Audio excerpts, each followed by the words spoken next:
Hello friends, welcome to Lavanya mother vlogs. నేను మీ లావణ్య. అందరికీ ముందుగా శ్రీరామనవమి శుభాకాంక్షలండి. శ్రీరామనవమి రోజున మనం దేవునికి నైవేద్యంగా పెట్టే ప్రసాదాలు చలిమిడి, వడపప్పు, పానకం ఎలా తయారు చేసుకోవాలో చూద్దాం. చలిమిడి ప్రసాదం ఎలా తయారు చేసుకోవాలో చూద్దాం. ముందుగా ఒక గిన్నెలో ఒక గ్లాసు బియ్యాన్ని వేసుకొని శుభ్రంగా 2-3 సార్లు కడిగి కొన్ని నీళ్లు పోసి 4 గంటల పాటు నాననివ్వండి. 4 గంటల తర్వాత ఒకసారి మళ్ళీ వాష్ చేసుకొని వాటర్ని మొత్తం స్ట్రైనర్ ద్వారా డ్రైన్ చేసుకోండి. బియ్యం 15 నుంచి 20 నిమిషాల వరకు ఈ స్ట్రైనర్లో ఈ విధంగా ఉంచినా పర్వాలేదు, లేదా ఒక క్లాత్ మీద కొంచెం సేపు తడి పీల్చుకునేంత వరకు ఉంచినా పర్వాలేదు. 15 నిమిషాల తర్వాత బియ్యాన్ని మిక్సీలో వేసి పిండి పట్టండి. పిండి వచ్చిన తర్వాత దీన్ని జల్లెడ ద్వారా జల్లించుకుంటే ఈ విధంగా వస్తుంది. చలిమిడికి ఈ విధంగా పిండి తయారు చేసుకున్నా లేదా ఇన్స్టెంట్గా వరిపిండి దొరుకుతుంది కదండి, దాంతో అయినా చేసుకోవచ్చు. 1 గ్లాసు బియ్యానికి మనకు 2 కప్పుల వరకు పిండి వస్తుందండి. ఇందులో నేను 1.5 కప్పు పిండిని తీసుకున్నాను. దానికి 1/2 కప్పు బెల్లం తురుముని తీసుకున్నాను. ఇక్కడ నేను పాకం బెల్లం తీసుకున్నానండి. పాకం బెల్లం అయితే 1.5 కప్పుకి 1/2 కప్పు పడుతుంది. మీరు దిమ్మ బెల్లం పసుపు రంగులో ఉంటుంది కదండి, అదైతే 3/4 కప్పు వరకు బెల్లం తురుము పడుతుంది. ఇప్పుడు ఈ రెండింటిని బాగా మిక్స్ చేసుకోవాలండి. జనరల్గా మనం శ్రీరామనవమికి పచ్చి చలిమిడినే నైవేద్యంగా పెడతాము.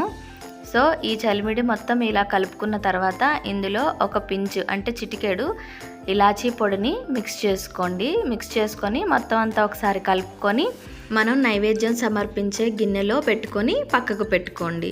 ఇప్పుడు వడపప్పు ఎలా తయారు చేయాలో చూద్దాం. వడపప్పు కోసం ఒక 1/2 కప్పు పెసరపప్పును తీసుకొని శుభ్రంగా 2-3 సార్లు కడిగి కొన్ని నీళ్లు పోసుకొని 1 గంట సేపు నానబెట్టుకోవాలండి. గంట సేపు నానిన తర్వాత వాటర్ అంతా చక్కగా స్ట్రెయిన్ చేసుకొని మనం దేవుడికి ఏ గిన్నెలో అయితే నైవేద్యం సమర్పిస్తామో దానిలో పెట్టుకొని ఒక చిన్న బెల్లం ముక్కను కూడా పెట్టుకొని పక్కకి పెట్టుకోండి.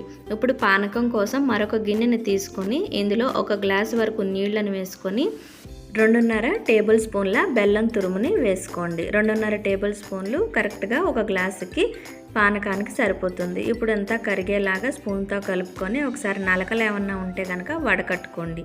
ఈ విధంగా వడకట్టుకున్న తర్వాత ఇందులో 1 టీ స్పూన్ వరకు మిరియాల పొడిని యాడ్ చేసుకోండి. అలాగే చిటికెడు ఇలాచీ పొడిని కూడా వేసుకోండి. చిటికెడు ఉప్పుని కూడా యాడ్ చేసుకోండి.